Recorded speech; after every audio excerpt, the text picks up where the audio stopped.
Israel dukung Uni Eropa, gugat RI di WTO, Netanyahu siapkan lawyer terbaik untuk gulingkan RI. Hubungan Israel dengan Uni Eropa secara umum positif. Dalam bidang ekonomi, walaupun terpengaruh oleh konflik Israel-Palestina dalam bidang politik. Secara khusus, Israel memandang deklarasi UE mengenai konflik Israel-Palestina selama 4 dekade. Uni Eropa sendiri kali ini sedang bersengketa dengan Indonesia perihal nikel. Jika ekonomi Eropa alami hambatan, tentu saja hal ini bisa merembet pada Israel. Maka dari itu Netanyahu selalu menunjukkan dukungan penuhnya pada sekutunya tersebut. Dalam sidang WTO saja, tentu kita sudah menakar kemana arah dukungan Israel.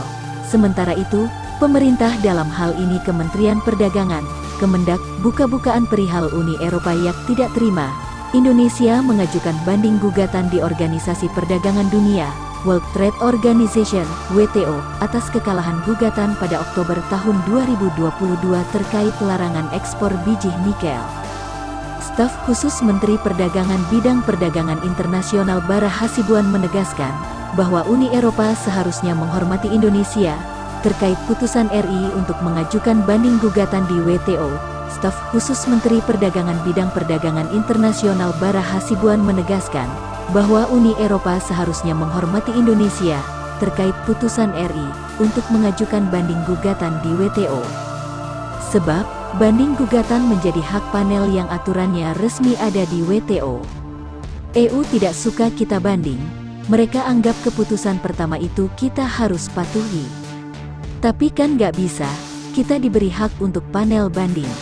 Kalau belum terbentuk panel banding bukan salah kita dong.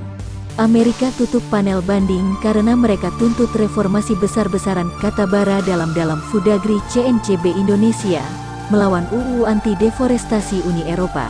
Apalagi, menurutnya Indonesia pernah memiliki peran dan posisi besar di level multinasional, misalnya seperti menjadi chairman dalam forum G20.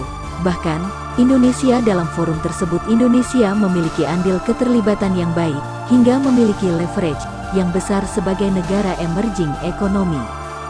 Dengan begitu, pihaknya di Kemendak yakin Indonesia bisa melawan negara-negara besar, seperti anggota Uni Eropa, apalagi dalam sengketa di WTO. Asia itu sebagai kekuatan atau rising power yang luar biasa. Indonesia memiliki populasi besar keempat di dunia. Itu juga harus diperhitungkan. Jelasnya, pihaknya sendiri di Kemendak mengaku juga terus melakukan langkah-langkah demi kesejahteraan komoditi lokal di pasar luar negeri, seperti mengajukan keberatan UU EUDR di forum multilateral, hingga mencari dukungan negara-negara yang juga terdampak kebijakan tersebut. Kami di Kemendak siap lakukan langkah-langkah yang diperlukan, termasuk dengan WTO, kita cari jalan paling tepat, pungkasnya. Sebagaimana diketahui, Uni Eropa pada bulan Juli tahun 2023 kemarin meluncurkan kebijakan Enforcement Regulation. Kebijakan itu merupakan suatu konsultasi dari stakeholders, baik pemerintahan di negara-negara Eropa, maupun industri pengguna biji nikel dari Indonesia. Jika kebijakan Indonesia terbukti membuat kerugian industri di Eropa, maka Uni Eropa akan melakukan kebijakan balasan, salah satunya memberikan bea masuk terhadap barang-barang dari Indonesia.